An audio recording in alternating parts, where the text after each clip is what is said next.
Graça e paz, irmãos. Em mais uma noite, nós reunimos aqui e, graças ao Senhor, novamente estamos aqui para estar dando continuidade à nossa série. E, bem, eu prezo que vocês estejam acompanhando os outros capítulos para que entendam um pouco do que acontece. Bem, hoje vamos estar lendo um pouco de Atos.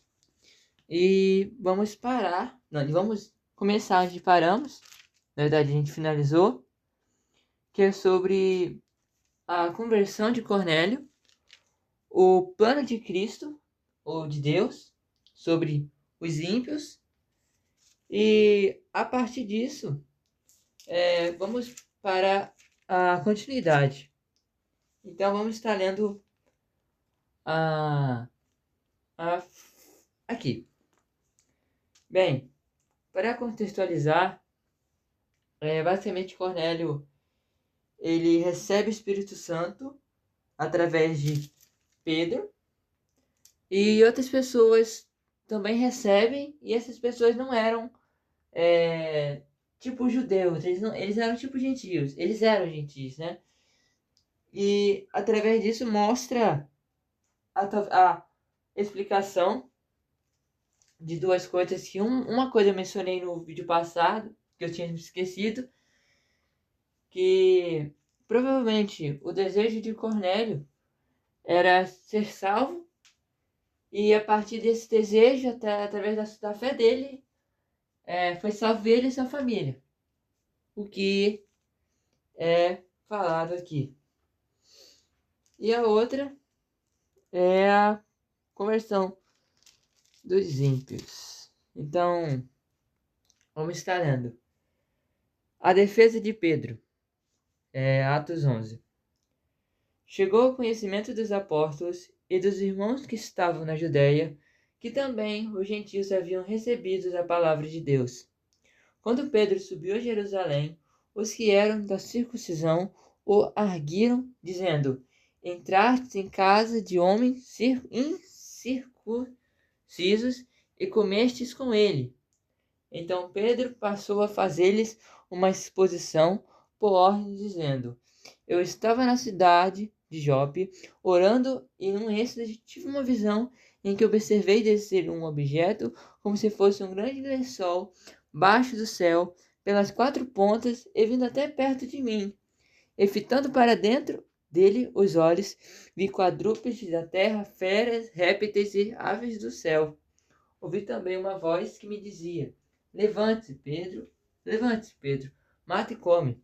Ao que respondi: de modo nenhum, Senhor, porque minha boca porque jamais entrou em minha boca qualquer coisa comum ou imunda. Segunda vez falou a voz do céu: Ao que Deus purificou, não considere comum. Isso sucedeu por 3 vezes, e de novo tudo se recolheu para o céu. Eis que na mesma hora pararam junto da casa em que estávamos 3 homens enviados de Cesareia para se encontrarem comigo. Então o Espírito me disse que eu fosse com eles. Sem hesitar, foram comigo também estes 6 irmãos, e entramos na casa daquele homem. E ele nos contou como vira o anjo em pé em sua casa. Ele dissera: Envia a Jope e manda chamar Simão, por sobrenome Pedro, ao qual te dirá palavras mediante as quais será salvo, tu e toda a tua casa. Quando, porém, comecei a falar, caiu o Espírito Santo sobre eles, como também sobre nós no princípio.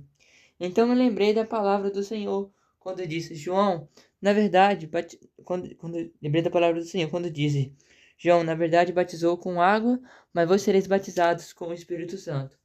Pois se Deus lhe concedeu o mesmo dom que nos outorgou quando cremos no Senhor Jesus, quem era eu para que pudesse resistir a Deus? E ouvindo eles estas coisas, apaziguaram-se e glorificaram a Deus, dizendo logo: também aos gentios foi por Deus concedido o arrependimento para a vida. Bem, é uma reflexão que eu dei no episódio anterior, se não me engano é o episódio 17, é, é que os gentios e os gentios eram meio que imundos. Eles eram como os porcos e eles não, tipo, eles não eram bem vistos. Não é à toa que quando ocorre isso, ou seja, quando as outras pessoas descobrem que Pedro, alguém que era judeu, estava comendo na casa dessas pessoas, logo eles se indignaram, porque o que fazia os judeus e os gentios? Que os judeus, eles eram circuncisados. Eu não sei se o YouTube me permite falar o que seria circuncisão, mas é meio que eles eram, eles faziam uma cirurgia para mostrar que eles eram judeus, diferentes dos outros. E quando os povos de, na Judéia viram que Pedro estava lá, eles questionaram: como assim você está na casa dessas pessoas?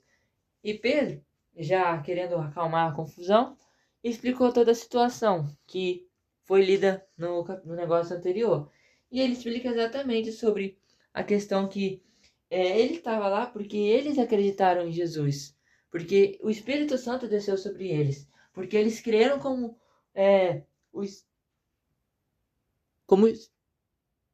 Desculpa, eu pensei que alguém estava me chamando. Eles creram.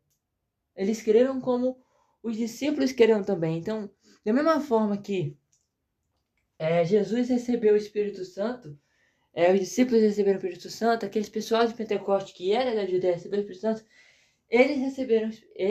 né, os gentios receberam o Espírito Santo. E isso mostra a soberania de Deus até sobre os gentios. Como a ideia de Deus não é sobre, vou pegar só isso aqui para mim, mas sim salvar todos. Não é à toa que quando os judeus recebem essa notícia, recebem que um ímpio pode ser glorificado, e eles glorificam a Deus e deixam a seguinte mensagem: e ouvindo ele estas coisas, apaziguaram-se e glorificaram a Deus, dizendo: logo também aos gentios foi por Deus concedido o arrependimento para a vida. Então, isso mostra que a salvação, ela não é difícil. Ela não é difícil de ter, porque Deus realmente sempre foi um Deus que sempre quis estar perto da sua humanidade, perto da sua criação, perto da sua boa obra, porque quando Deus estava criando, tudo que ele fez, ele viu que era bom. Então, ele queria estar sempre perto, mas sempre ele era rejeitado, sempre é, a humanidade caía em pecado por conta do pecado original. E tendo em mente que Jesus foi o sacrifício perfeito, foi como eu vi uma pregação recentemente, que Jesus foi na mesma ideia daquele animal que foi morto para cobrir a impureza de Adão e Eva quando eles pecaram. Então Jesus foi a oferta perfeita, ele foi a oferta perfeita do pecado. Ele morreu pelos nossos pecados. E através de Cristo Jesus, que acreditando nele, que a gente somos salvos. Não por obras, porque se a gente fosse salvo por obras, a gente nunca ia ser salvo, porque a gente peca todo dia. Isso não daria um sentido óbvio, mas nós somos salvos pela fé em Cristo Jesus. E pela fé, e que é a prática que gera as boas obras. E é isso, essa é a mensagem inicial que eu deixo para esse texto, que mesmo que você ache que você fez muitas coisas erradas, Cristo estende a mão para você, Ele quer ter um relacionamento próximo com você, mesmo que você tenha feito coisas horríveis, coisas que aos olhos de outros eram imundos, como os povos de Judéia, o povo da Judéia via os gentios de forma imunda, via eles como coisas imundas. É isso, Jesus está disposto a te perdoar, independente dos seus pecados, caso você realmente se arrependa e baste mudar a sua vida. Porque um fato é, você vai errar, mesmo que você seja convertido, mesmo que você expresse sua fé no mais alto possível, você vai errar. Os discípulos erraram, Pedro mesmo errou gravemente, mas ele se arrependeu e você pode se arrepender. Porque tem até um salmo muito bonito que fala que acho que você pode cair, não sei, eu não vou lembrar agora.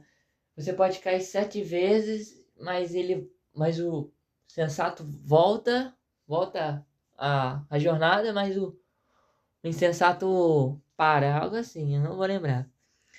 Então, além disso, como eu falei, a gente não vai ler só isso. Vamos estar lendo uma curiosidade, um texto que acho que todo mundo já se perguntou, que é a questão de onde vem a palavra cristão, porque, cristão deve ser de Cristo, né? Sim, mas por que e de onde surge essa frase? E é a partir daqui que a gente vai ler. Os discípulos são chamados cristãos em Antioquia.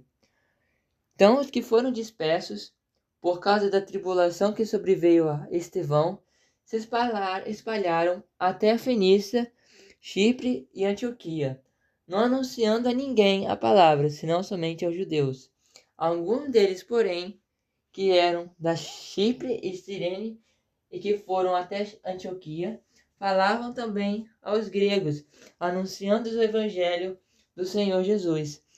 A mão do Senhor estava com eles, e muitos crendo se converteram ao Senhor. A notícia a respeito dele chegou aos ouvidos da igreja, que estava em Jerusalém. Enviaram Barnabé até Antioquia. Tendo ele chegado, e vendo a graça de Deus, alegrou-se e exortava a todos a que com firmeza de coração permanecessem no Senhor, porque era homem bom, cheio do Espírito Santo e de fé, e muita gente se uniu ao Senhor. E partiu Barnabé para Tarso à procura de Saulo. Tendo encontrado, levou-o para Antioquia, e por todo um ano se reuniram naquela igreja e ensinavam numerosas multidão em Antioquia. Foram discípulos pela primeira vez chamados cristãos. Bem, aqui você claramente encontra várias características geográficas da situação e também uma prova de como tudo que Deus faz, mesmo da coisa mais trágica, da coisa mais perfeita, é ainda Deus controlando. Porque a partir da morte injusta de Estevão, que Estevão pregando o evangelho, ele mesmo assim foi morto, foi a partir da morte dele que muitos creram e aquela fé foi se espalhando por toda a região e parando até em Antioquia e aos gregos, e até assim, Saulo, que era alguém que perseguia, acabou se entrando, e nisso foi gerando uma comunidade de cristãos, como é chamado aqui. E, bem, e realmente é tudo isso. Vocês podem estar lendo. E o texto é autoexplicativo. Eu gosto de Atos, porque tipo, mesmo que tenha coisa para explicar, ele é bem autoexplicativo. O Lucas fez um trabalho muito daorinho em explicar. E é isso, irmãos.